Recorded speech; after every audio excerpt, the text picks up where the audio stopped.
Olá, eu sou o Roberto. Bem-vindo ao curso de Photoshop CS6. Aprenda neste curso a utilizar um dos softwares mais conhecidos e respeitados por fotógrafos, web designers e outros profissionais, o Adobe Photoshop CS6. Escolha o que deseja fazer ou peça a ajuda de seu professor. Nesta aula, tenha uma visão geral da função e utilização do Adobe Photoshop e com que tipo de material ele trabalha.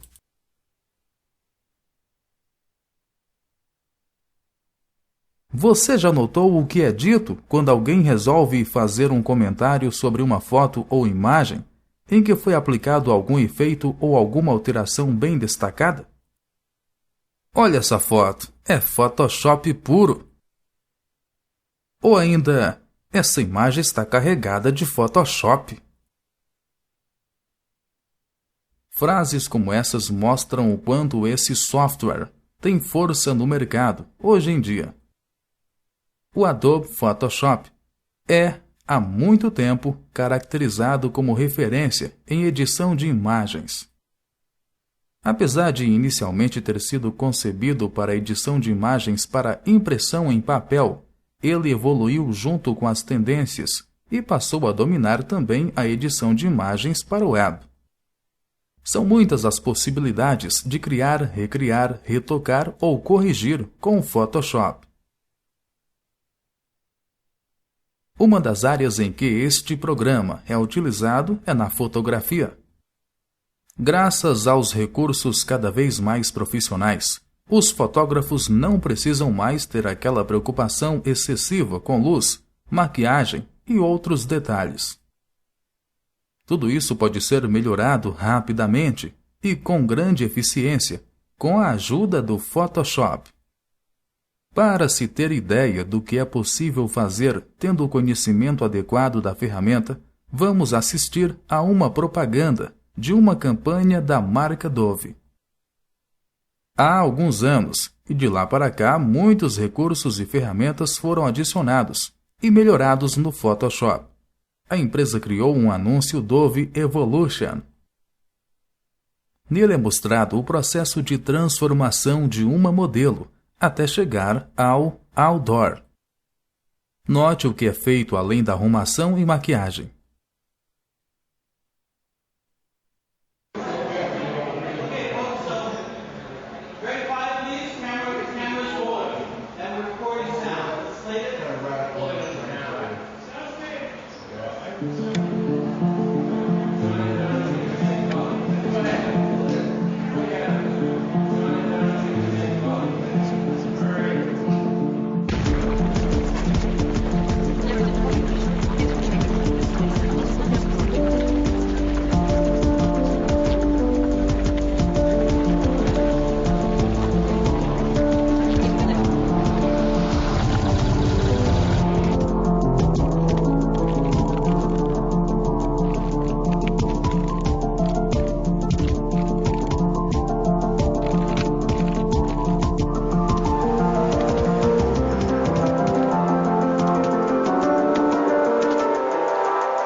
Não é bacana ver o que essa ferramenta faz? E ela pode fazer muito mais que isso. Dê uma olhada a seguir em algumas imagens que foram criadas ou manipuladas com a ajuda do Photoshop.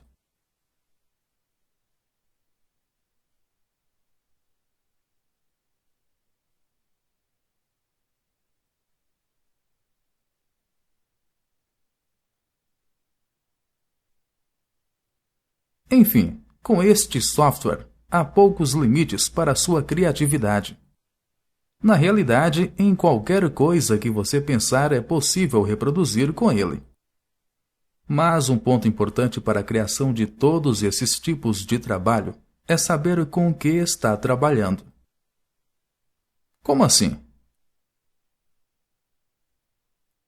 Os arquivos de imagens com os quais trabalhamos têm muitos detalhes.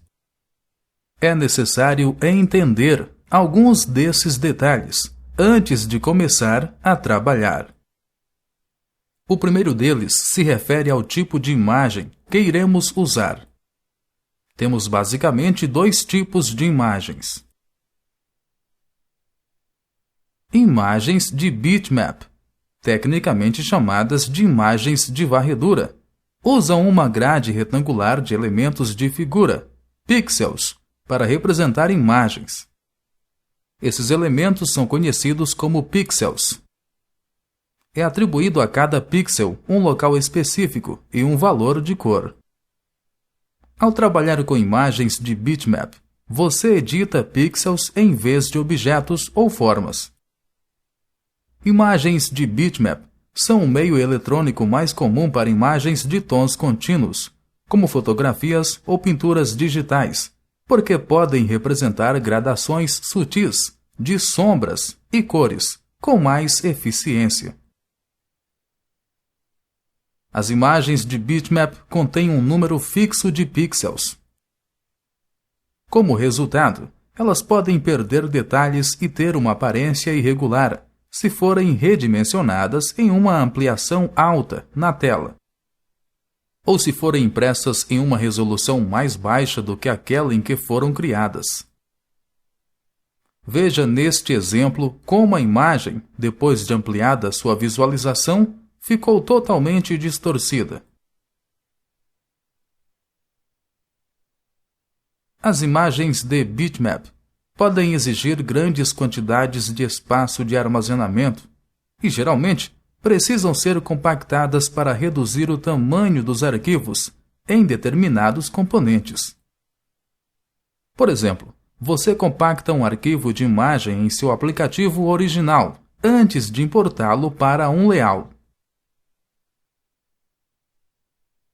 Outro tipo de imagem são os gráficos vetoriais, às vezes chamados de formas vetoriais ou objetos vetoriais. São compostos de linhas e curvas definidas por objetos matemáticos chamados de vetores, que descrevem uma imagem de acordo com suas características geométricas. É possível mover ou modificar gráficos vetoriais livremente, sem perda de detalhes ou clareza. Isto se dá porque eles não dependem da resolução. Eles mantêm arestas bem definidas ao serem redimensionados, impressos em uma impressora PostScript, salvos em um arquivo PDF ou importados para um aplicativo de imagens gráficas baseado em vetores. Como resultado, os gráficos vetoriais são a melhor opção para a arte final, como logotipos, que serão usados em diversos tamanhos e em várias mídias de saída. Veja neste exemplo de uma imagem ampliada como ela mantém suas formas proporcionalmente. Os objetos vetoriais que você cria usando as ferramentas de desenho e forma no Adobe Photoshop são exemplos de gráficos vetoriais. Em nosso curso iremos trabalhar também com este tipo de imagem. Mas na maior parte do tempo, criaremos artes em bitmap. Outro detalhe a que devemos nos atentar é quanto à dimensão em pixels e resolução de uma imagem. As dimensões em pixels medem o número total de pixels ao longo da largura e da altura de uma imagem. A resolução é a nitidez de detalhes em uma imagem bitmap e é medida em pixels por polegada, ppi. Quanto mais pixels por polegada, maior a resolução. Geralmente, uma imagem com uma resolução maior produz uma imagem impressa de melhor qualidade. Veja como exemplo essa imagem com uma visualização ampliada. Desse lado, ela está com uma resolução baixa, apenas 28 ppi. Aqui nós temos a mesma imagem com resolução média de 300 ppi. A menos que uma imagem seja redefinida, a quantidade de dados da imagem continua constante quando a dimensão ou a resolução de impressão é alterada. Por exemplo, se a resolução de um arquivo for alterada, a largura e a altura também serão para manter a mesma quantidade de dados da imagem. No Photoshop, é possível ver a relação entre o tamanho e a resolução da imagem na caixa de diálogo Tamanho da imagem. Falaremos disso futuramente. Porém, ao definirmos a resolução de uma imagem, devemos ter em mente que ela irá influir diretamente no tamanho do arquivo gerado.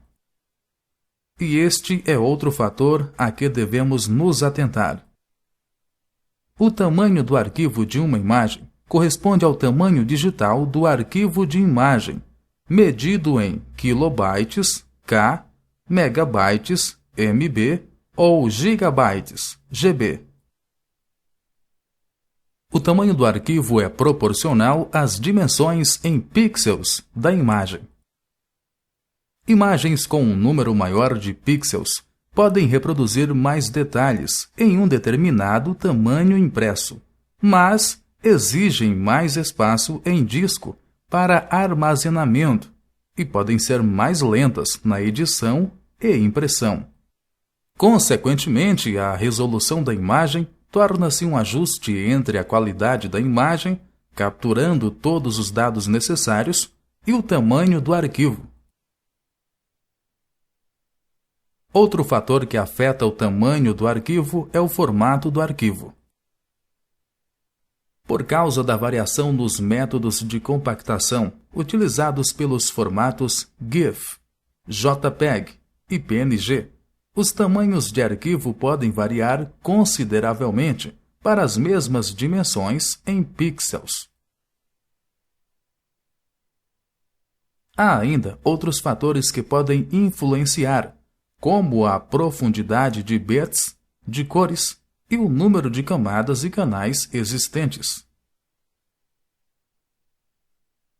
Apenas como informação, o Photoshop oferece suporte para dimensões em pixels de até 300.000 por 300.000 pixels por imagem.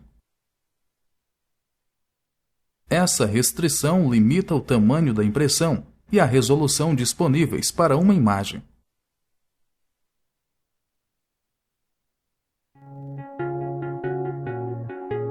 Bem, tivemos aqui uma visão geral do software, seu uso no mercado, o tipo de material que utilizamos para trabalhar. Fique atento a essas informações como base para trabalhar adequadamente com o Photoshop daqui para frente. Temos muito para ver, testar e aprender em nossas aulas. Até a próxima aula!